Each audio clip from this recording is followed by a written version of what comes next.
বিএনপির চেয়ারম্যান জনাব তারেক রহমান সাহেবের বক্তব্য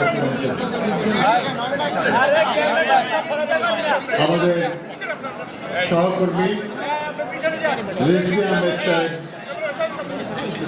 আমাদের দলের এবং এই লড়াইয়ে জনাব তারেক রহমানের অবস্থানের কথা বর্ণনা করেছেন। আমি ওই দিকে যাচ্ছি না।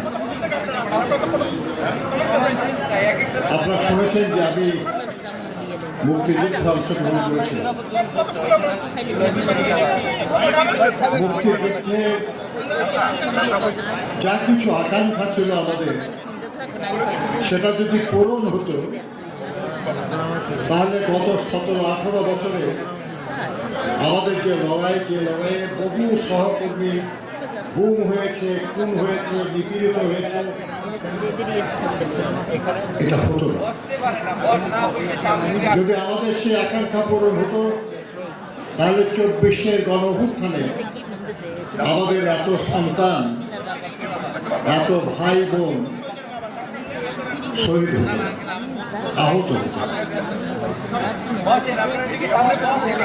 কাজেই 24-এর যে গণঅভ্যুত্থান, এই গণঅভ্যুত্থান আমাদের মহান মুক্তিযুদ্ধেরই একটা অংশ। আর সে কারণে আমরা একটু আগে পাশে বসে কথা বলছিলাম, আপনাদের আক্ষেপের কথা শুনে, আপনাদের কষ্টের কথা শুনে, আপনাদের অনেকের চোখের পানি দেখে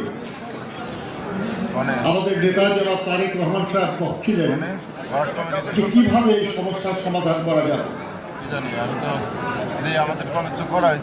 একটা জিনিস তো ঠিক যে বারবার আমরা লড়াই করেছি, লড়াই করে কাউকে না কাউকে আমরা দায়িত্ব দিয়েছি যে সেই লড়াইয়ের ফসল যেন আমরা ভোগ করতে পারি, কিন্তু সেটা হয় নাই। উনি বলছিলেন যে কেন আমরা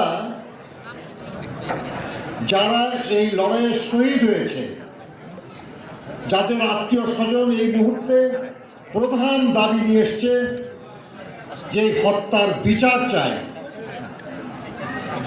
এই বিচারের দাবি তো অন্যায্য দাবি না, এই বিচারের দাবি তো ন্যায্য নাকি? ঠিক, ন্যায্য। কিন্তু হচ্ছে না কেন এখনো? উনি ভাবছেন যে কেন আমরা এই সব শহীদ পরিবারের যারা যোগ্য মানুষ আছে তাদেরকেই কেন আমরা দায়িত্ব দিই।